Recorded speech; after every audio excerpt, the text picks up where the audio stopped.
Okay, my approach to a show, again, a lot depends on the type of show it is, but I would say, generally speaking, I'll try to sit down with a script a good several months before we're supposed to be going to the rehearsals with it, and just sit down and really go through it, read it, I don't know how many times through, just to try to get a feel for the characters, for the play itself, for what I feel maybe the messages that I'm picking up from it, that sort of thing. So really it's spending time with the script a lot.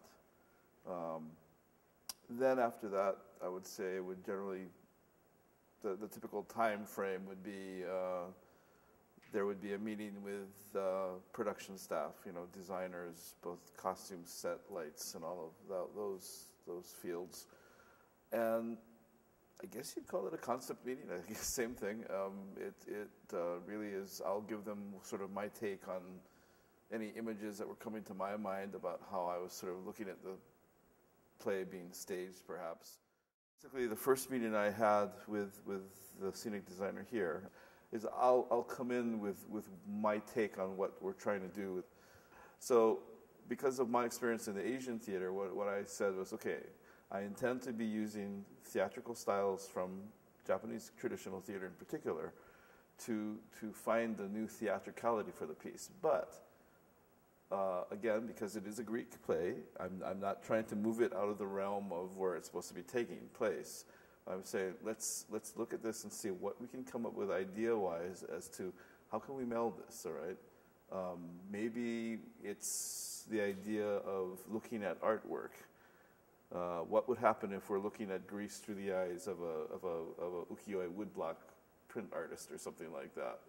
And you'll see that in this set here, because I believe the scenic designer took that really to heart, and she went off and was looking at various woodblock prints and whatnot, and the style that they were being done in.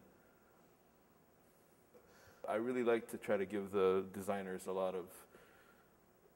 I appreciate their creative process. I mean, I will not, unless it's a very specific thing that I need, I will generally not try to dictate things. I'll just say, okay, this is my concept of this thing.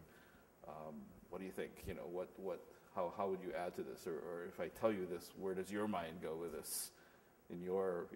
Because you're the ones with the skills of designing the sets. That's not my strength. Otherwise, I'd be a designer myself too. But this is your strength, so I want to see what you can do with it. And generally speaking, I would say, letting people have that imaginary freedom, I'll call it that, to sort of come off and come back with what they think, has led to some very interesting collaborations over the years. This is where I do not want my designer to be blocked in. But this is what happened when we discussed for this play, for example. I did not tell her that I wanted a nose stage. I said, I want this idea of the city being destroyed and whatnot.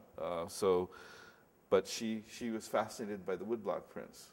So hence we have in the background, I don't know if you can really see that there, but it's very much in keeping with the woodblock idea. But I mean, what woodblock print is going to have a Greek temple sitting on the hillside or whatnot? The columns have been treated in such a way that we've got, what looks like crumbling marble facades exposing wooden underpinnings underneath it. So you have sort of a blend of the cultures going on there. But say, for example, the use of ramps, such as the one, that's here in the theater here. The bridgeway or a rampway, depending on which Japanese theater firm you're talking about, it's a very crucial thing for entrances and exits. And this is what the designer came up with, and I think it's pretty brilliant myself for the space that we're in. So at any rate, bringing these pieces together, to me, adds another excitement to seeing, say, something like the Trojan Women. Yeah, definitely that. So that's the why. I mean, I think it's helping us rediscover or reclaim the theatricality that really belongs to these pieces.